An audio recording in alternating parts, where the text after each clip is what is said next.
Hello everyone and welcome to the May 2021 Australian Model Railway News.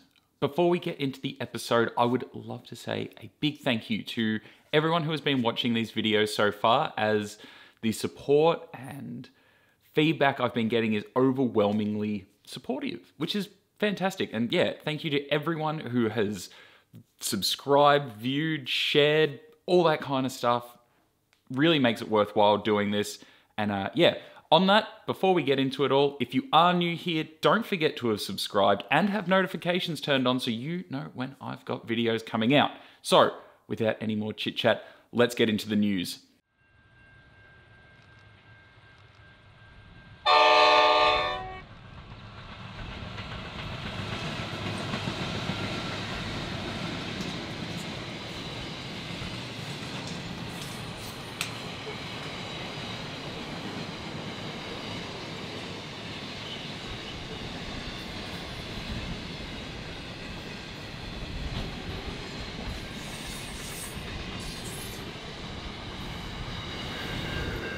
So before I get into the news, I do just have to make a quick apology and a bit of an amendment to the previous month's video. The Tullarook layout is owned by the Sunbury Model Railway Club, not Hobson's Bay, and I'm terribly sorry to the members of that club. I've made a bit of an error, and yeah, fantastic layout, but it is owned and operated by the Sunbury Model Railway Club. Anyway, now let's get on to the news from the manufacturers. SDS Models came out swinging at the start of this month with a brand new announcement of the South Australian Railway's 900 class locomotive. Although there isn't too much information, they do already have a running sample, as we saw on the South Australian HO model train page on Facebook. Unfortunately, I don't actually have the permission to use the running footage, but if you do want to see it, I just recommend joining that Facebook group. It is on there. According to the user that posted it, it could easily pull 30 assorted bogie wagons up and down the grades with ease. This is of course very exciting news for those of us who are looking to purchase Auscision's recently announced Overland set, as the 900 class was built to run on the Overland, and of course other trains around that state. And according to a social media post, these are looking like they will be released or ready to be released by Chinese New Year 2022. So that's pretty neat. I believe there is one of those locomotives currently being restored. I don't know too much about it, but that's kind of cool. Hopefully that does happen, as the only ones that I'm aware of left are in a museum. Neat. Although SDS haven't really posted much on their website since October 2020, and very rarely on their social media, they did post on the morning of the 26th with a little bit of news, stating that we will receive the VR D3 class locomotive, as well as the Great Southern and Real Trains Not Road Trains NRs in July, with the 81 class locomotive due in late August, and the VRT classes before Christmas this year. We did see a sneaky little Easter egg of what looks like it could be the nose end of a South Australian Railways 500 class locomotive. Although no official word yet from SDS, it wouldn't surprise me considering the popularity of the 800s. They seem to be going very well, and of course I did make a review of that, so if you want to see that review, you can check it out here. SDS have also said that we will get a comprehensive post from them at the beginning of next month with all the details and updates of things that are coming out from them soon. So we all look forward to hearing more about what SDS have coming up, as they do produce quite a good model, as I do own quite a few of them now. And yeah, exciting times from SDS.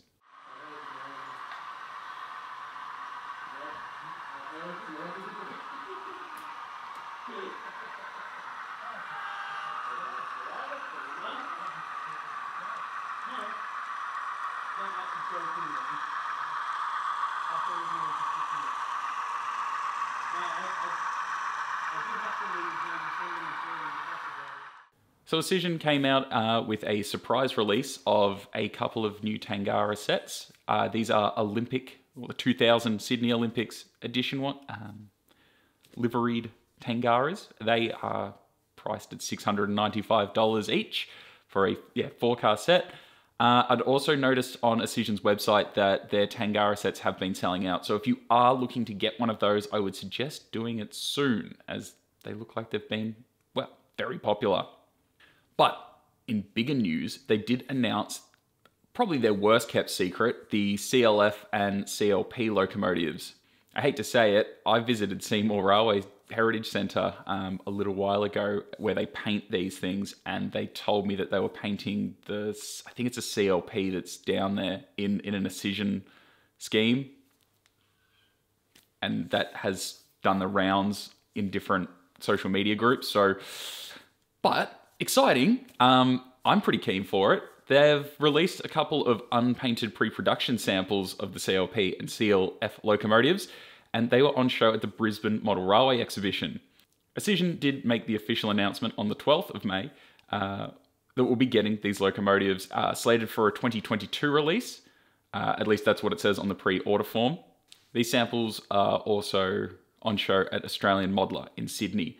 The pre-orders prices are looking at $295 for a DC model and $395 for a DCC and sound equipped model, saving around $40 a model.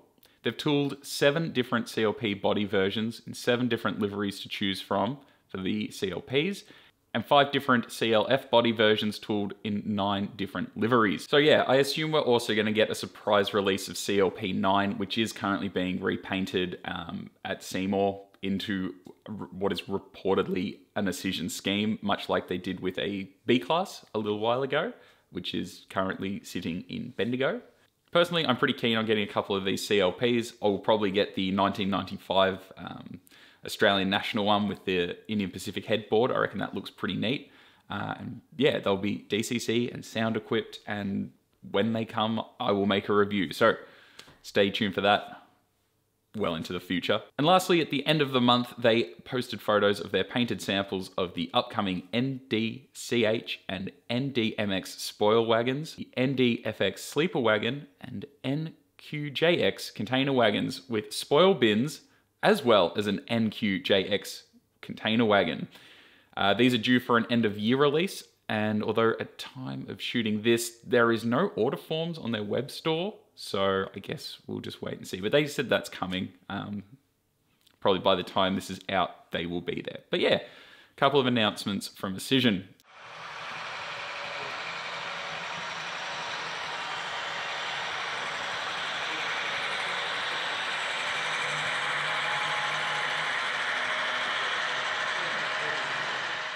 VR N-Scale Models posted to their socials that anyone looking to model the VR E-Class box cab locomotive, Plaza Japan has announced the availability of the Tomic TM-ED02 mechanism that can be used with this model.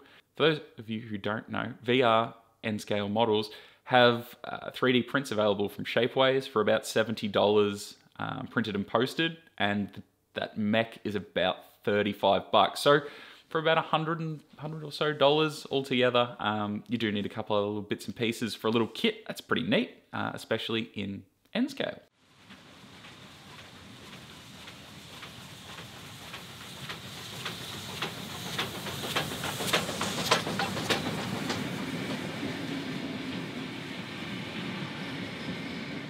Casula, and I'm sorry if I've mispronounced that because I'm never too sure how to say it, but Casula Hobbies have opened up pre-orders for their ABV, or Arnott's Biscuit Van. They've announced 6 different packs with a total of 18 different road numbers at a cost of $198 for a pack of 3.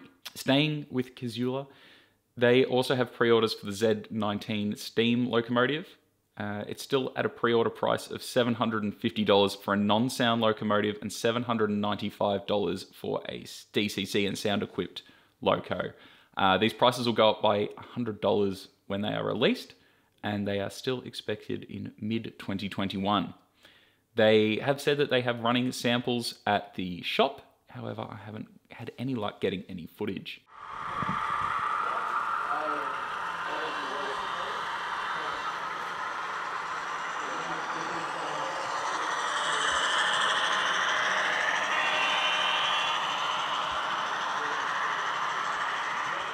Eureka Models have announced a New South Wales Railways TAM sleeper cars with crown lights and MCX/MCE sitting carriages. These 12-wheeled carriages will feature interior detailing, KD couplers, and NMRA profiles. These carriages are priced at $150 each plus $15 for postage, with no ETA on when these are going to be available. So I guess we'll just sit back and wait for any more news from them. Eureka already do have 12-wheeled carriages, New South Wales Railways, 12-wheeled carriages available. They do have order forms on their website, not for the new ones. Their website doesn't look like it's been updated in some time, but I assume if they're going to release new models that they will update it accordingly. And what is Z card is broken?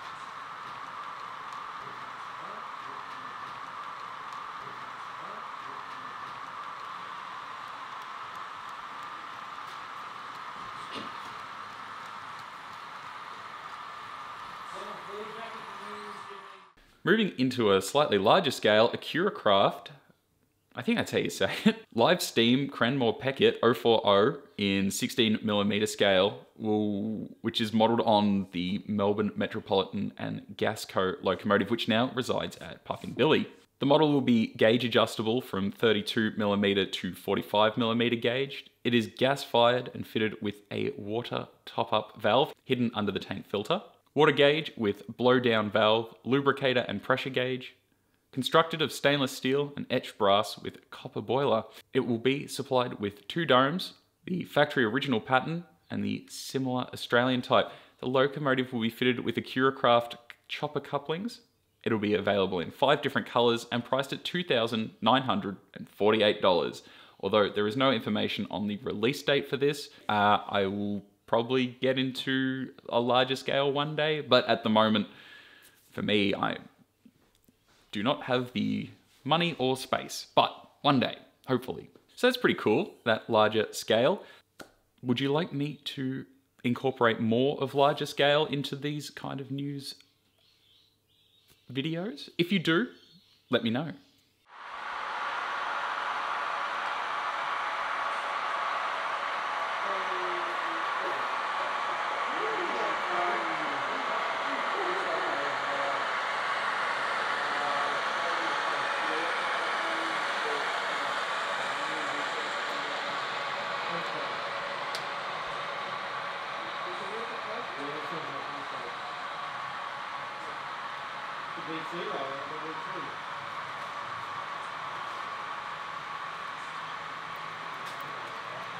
That's it.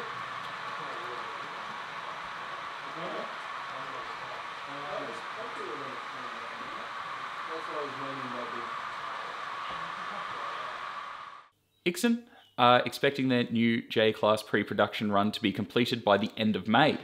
Still to be confirmed by their factory, but once that happens, they will be organising shipping to Australia.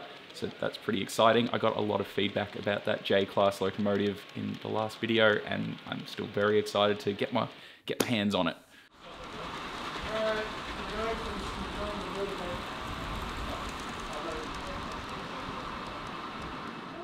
Custom Hobby Decals now have a Southern Aurora decal sheet available in both HO and N scale for about $9.90 for a sheet of decals.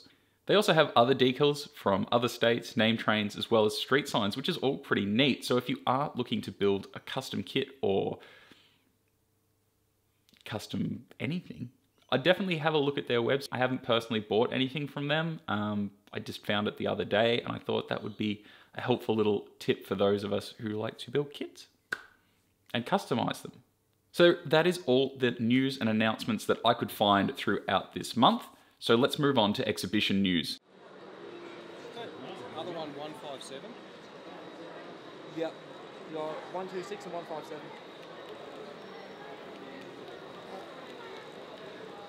I thought AJ said they had Sammy. No, they don't. Oh. Those two have.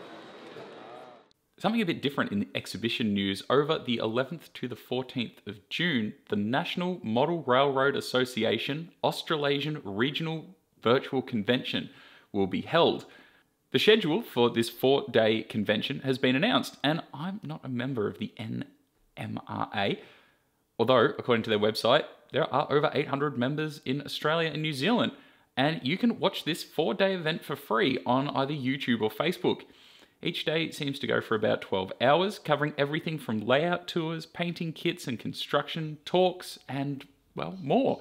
I'm pretty keen to watch this. It is free. You don't have to be a member. Cool. I think that's great, especially at the time of recording this, we are staying at home.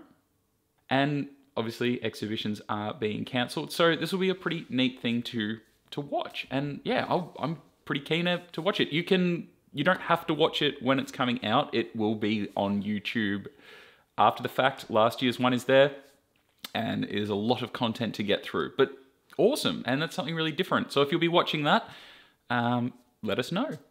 Toowoomba Model Railway Club will be holding their annual exhibition on June 5th and 6th. Stall in Victoria will be holding the smallest exhibition over the 10th and 11th of July. The 2021 workshop on the early days of the New South Wales Railways will be held on the 31st of July at the Dents Park Creative Centre in Epping.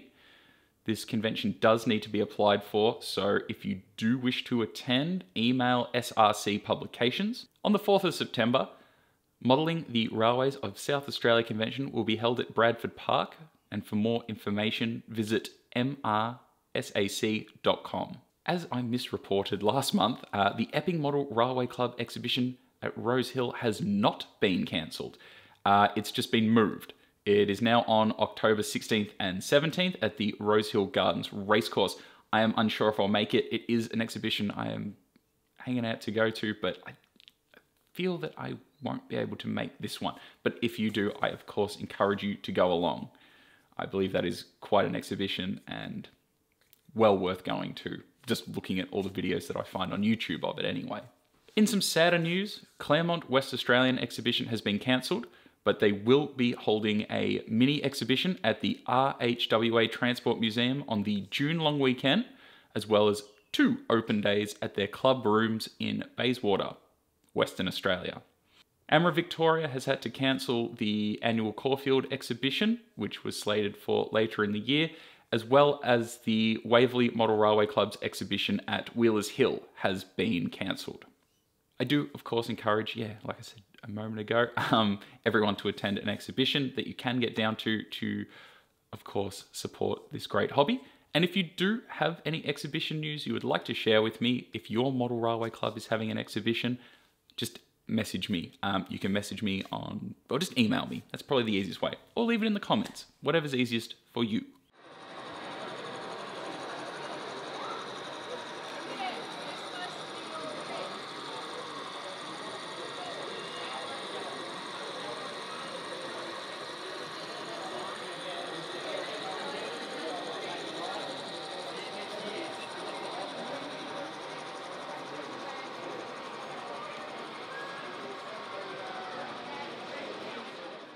Also this month, if you are interested, I did release a video reviewing the new Auscision 600 class locomotive, which is sound and DCC factory fitted. I've also found a link for different sound files. If you are interested in them, I will of course leave that in the description below. But yeah, someone has released other sound files. If you have, I guess, a programming computer track ESU Loc sound programmer, I'm not too sure what you actually need for it to change the sound files, but they're available. That's kind of cool. I'm not going to change mine. I'm just going to leave it as is. Also during the month, I did an interview with Dazza over at his channel, Model Railroad Techniques. We chat about Australian model railways, or railways in general, and a bit about me and him, and yeah, we did a little interview. So if you are interested in seeing that, that'll be out shortly, and I will post about that when it becomes available on, I guess, probably my social media accounts. So look out for that video. So everything I have talked about in this episode, I will leave in the description below, links, everything like that. You can also check out my own website. It does have high-res photos on it and merchandise, so that'd be neat. If you do check that out, let us know. Also, something I would like to start adding to the channel is model railway layout tours. So if you live in Victoria and have a model railway, and I don't mind what stage of completion it's in, reach out.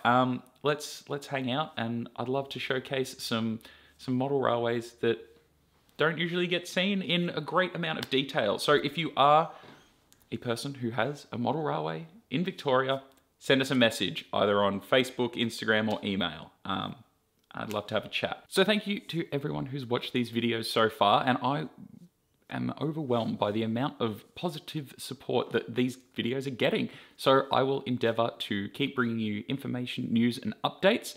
I have had a few messages saying I'm a bit Vic Rail heavy. I am sorry. I am trying to keep it as broad as I can. But yeah, I am working my hardest to keep everything broad across all the different scales. So stay with me and I will keep working on that. So yeah, once again, thank you so much if you have watched, shared, commented, all the good stuff. And of course, if you are new here, don't forget to have subscribed and have notifications turned on. And I will be back with, well, more videos soon. So thank you again so much for watching. Hooroo!